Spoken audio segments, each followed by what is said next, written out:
சசோஹம் ஸ்வாஹா. நிகழும் ஸ்ரீ மங்களகரமான குரோதி ஆண்டு ஆடி மாதம் 16ஆம் தேதி வியாழக்கிழமை அன்று துவாதசி திதியில் மிருகசிரிசம் நட்சத்திரத்தில் வியாகாதம் நாமயோகத்தில் தைத்தூலம் கர்ணத்தினில் மகா பிரதோஷம் கூடிய நன்னாளில் இந்த மகத்தான ஆகஸ்ட் மாதம் பிறக்கிறது. இம்மாத கிரகநிலை என பார்த்தால் ரிஷபராசியில் குரு பகவானும் செவ்வாய் பகவானும், கடகராசியில் சூரிய பகவானும் புதன் பகவானும், சிம்ம ராசியில் சுக்கிர பகவானும், கன்னிராசியில் கேது பகவானும் உள்ளனர். கும்பராசியில் சனி பகவான் வக்ர நிலையில் உள்ளார். மீனராசியில் ராகு பகவான் சஞ்சாரம் செய்கின்றார். இம்மாத கிரக பெயர்ச்சி என எடுத்துக்கொண்டால் ஆகஸ்ட் மாதம் 1ஆம் தேதியே சுக்கிர பகவானின் பெயர்ச்சி சிம்மத்தில் நடைபெறுகிறது.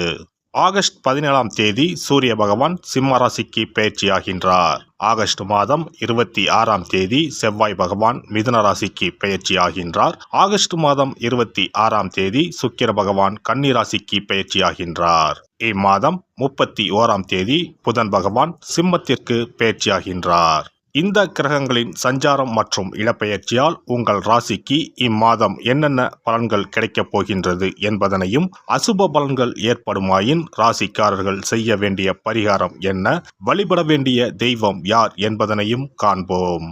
உங்கள் வாழ்வில் வளமும் நலமும் செல்வ செழிப்பும் பெற்று வாழ்வில் உயரிய நிலையை அடைய எல்லாம் வல்ல எம்பெருமானை வேண்டி விரும்பி கேட்டுக்கொள்கிறேன்.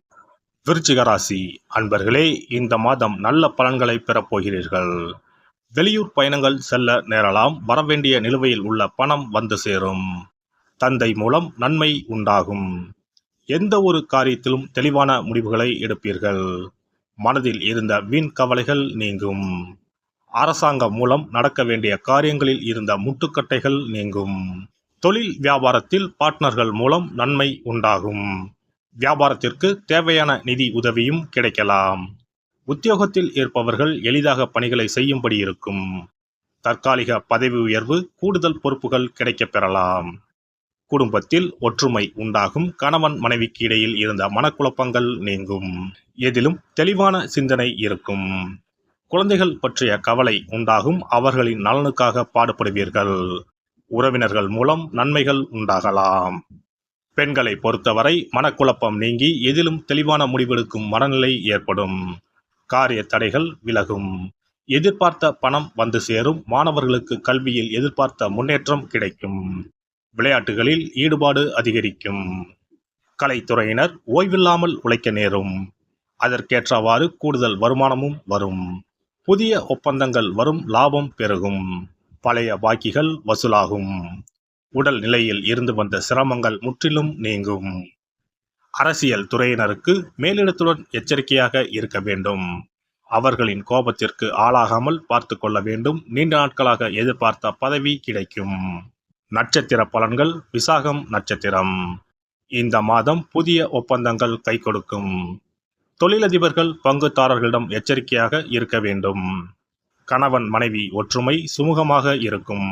மனைவி வழியில் வரவேண்டிய சொத்துக்கள் கிடைக்கும். வியாபாரிகள் எந்த கொள்முதலையும் தயக்கமின்றி செய்யலாம்.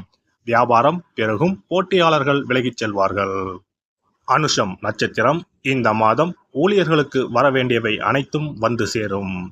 கேட்ட இடத்திற்கு மாறுதல் கிடைக்கும். மகான்களின் சந்திப்பு ஏற்படும். தங்கள் பிள்ளைகளுக்கு வரன் தேடும் பெற்றோர்களுக்கு நல்ல சம்பந்தம் வந்து சேரும். நீங்கள் எடுக்கும் முடிவுகள் நல்ல வாய்ப்புகளை பெற்றுத்தரும். உங்களை ஒதுக்கியவர்களே உங்களை தேடி வருவார்கள். கேட்டை நட்சத்திரம். இந்த மாதம் தொழிலாளர்கள் ஓய்வில்லாமல் உழைக்க நேரும். அதற்கேற்றவாறு கூடுதல் வருமானமும் வரும். தொழிலதிபர்கள் நினைத்தபடி உற்பத்தி கூடும். புதிய ஒப்பந்தங்கள் வரும். லாபம் பெருகும். வியாபாரிகள் நல்ல லாபத்தை பெறுவார்கள். பழைய பாக்கிகள் வசூலாகும். உடல் நிலையில் இருந்து வந்த சிரமங்கள் முற்றிலும் நீங்கும். முருகனுக்கு அரளிப்பூ சாற்றி வணங்க எல்லா தடைகளும் விலகும். காரிய வெற்றி உண்டாகும். சிறப்பு தொகுப்பு. கண் திருஷ்டிகள் அகன்று தடைப்பட்டு கொண்டிருக்கும் காரியங்கள் நிறைவேற செய்ய வேண்டிய பரிகாரம் என்ன என்பதனை பற்றி காண்போம். வாழ்க்கையில் நல்ல நிலையில் இருந்தவர்கள் கூட திடீரென்று பொருளாதாரம் இழந்து மன கஷ்டங்களுடன் வாழும் நிலை ஏற்படும். இந்த நிலை எதனால் ஏற்பட்டது என்று ஆராய்ந்து பார்த்தால் பெரும்பாலும் அவர்களின் மீதான கண் திருஷ்டிதான் காரணமாக இருக்கும். கல்லடி பட்டாலும் கண்ணடி படக்கூடாது என்று சொல்வார்கள் அல்லவா, அது உண்மைதான். இது போன்ற பிறரின் பொறாமை கொண்ட கண் திருஷ்டியினால் பலரின் வாழ்க்கை சிரமத்திற்கு ஆளாக நேரிடும். இது போன்ற கண் திருஷ்டிகளிலிருந்து எப்படி தப்பிப்பது? இருக்கவே இருக்கிறது எளிதாக கிடைக்கும் ஊமத்தஞ்செடி. தெய்வ சக்தி நிறைந்த செடியாக கருதப்படும் ஊமத்தஞ்செடியின் காய், பூ, இலைகள் என அனைத்தும் தீய சக்திகள் விரட்ட பரிகாரத்துக்கு பயன்படுகிறது.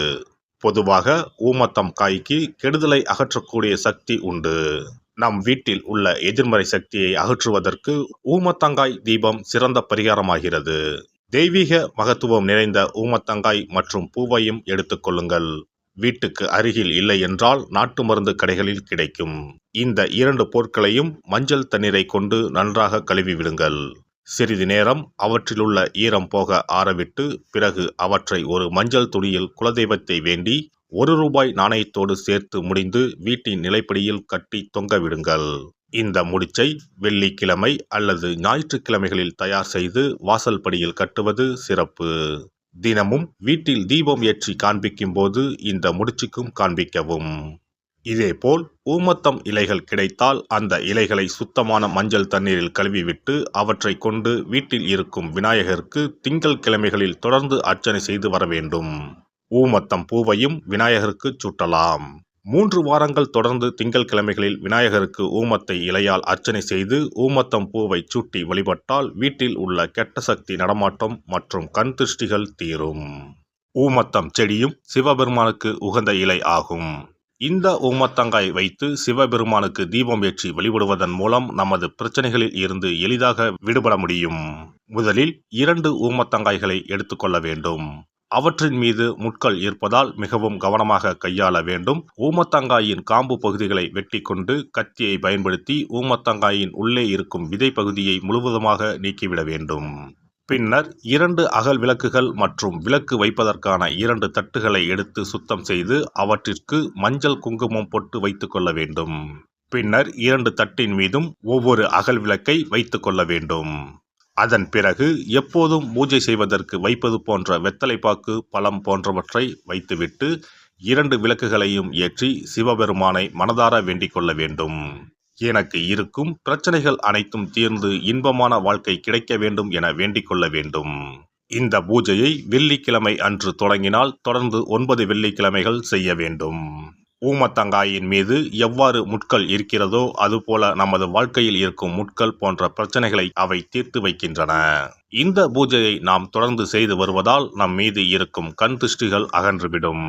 தீராத துயரங்கள் தீர்ந்துவிடும். பணம், நகை நம்மிடம் பெருகி வரும். சிலருக்கு கையில் சுத்தமாக பணம் இருக்காது.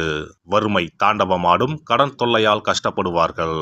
பண பிரச்சனையில் சிக்கி கொண்டிருப்பவர்கள் இந்த தீபத்தை ஏற்றினால் 3 வாரங்களில் நல்ல பலனை பெற முடியும். தொழிலில் நல்ல முன்னேற்றம் இருக்கும். கடன் பிரச்சனைகள் தீரும். உறவினர்களிடையே பகைமை இருந்தால் அவையும் மறைந்துவிடும். நோய்வாய் உள்ளவர்கள் இந்த தீபத்தை ஏற்றுவதன் மூலம் நல்ல பலனை பெற முடியும். பொதுவாகவே எந்த பரிகாரம் என்றாலும் அதை முழு நம்பிக்கையுடன் செய்தால் மட்டுமே முழு பலன் கிடைக்கும் என்பதை நினைவில் கொள்ளுங்கள். எல்லாம் வல்ல இறையருளால் நீங்களும் உங்கள் அன்பு குடும்பமும் உடல் நலம், நீலாயுள், நிறை செல்வம், உயர் புகழ், மெய்ஞானம் ஓங்கி வாழ்க வளமுடன். இந்த வீடியோ பதிவு உங்களுக்கு பிடித்திருந்தால் லைக் பண்ணுங்க, கமெண்ட் பண்ணுங்க, ஷேர் பண்ணுங்க. மறக்காம சப்ஸ்கிரைப் பண்ணுங்க. பக்கத்துல இருக்கிற பெல் பட்டனை கிளிக் பண்ணுங்க. நன்றி, வணக்கம். ஓம் நமச்சிவாய. சிவாய நம.